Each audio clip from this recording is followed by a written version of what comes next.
So let's talk about bloat. Bloat usually happens in deep-chested dogs like the Doberman, Great Danes, and some, shepherds. I've seen bloat a lot, and it's not a fun thing. When you're training a dog, or when a dog is, let's say, panting, right? And it's going, ha, ha, ha. When that dog is inhaling water, what happens is that the dog end up bringing in some air. And with that stomach doing like this, and with that water being in there with that air pocket, it flips the stomach over. So what you don't want to do is that you don't want to, A, feed a big meal before the dog does strenuous activities. B, you don't want the dog to drink a lot of water and do strenuous activities. C, you don't want the dog to have done strenuous activities and then eat a big meal. And then finally, D, is that you don't want the dog to do strenuous activities and then go drink a whole bunch of water. Now, this is very important. Why? Because you don't want to be the reason why your dog is in any harm. And by understanding bloat and looking it up and seeing if your breed is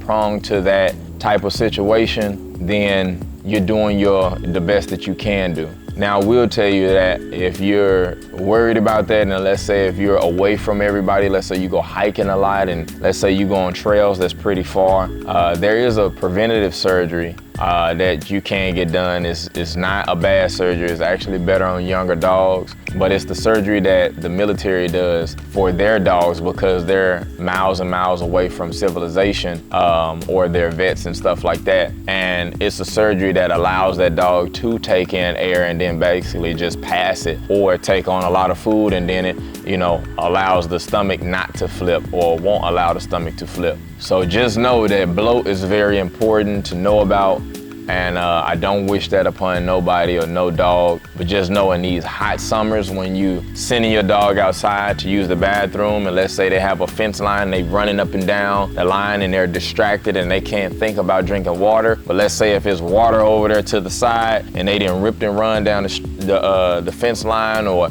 they're running outside, they're chasing things and they're getting real active, just know if they have access to water and they go to their water bowl real fast and they get to drinking that water like that, there can possibly be a problem. And I've seen it too many times. So please do your homework on bloat. Please be aware of it because it's very important to know about. And I wish you the best.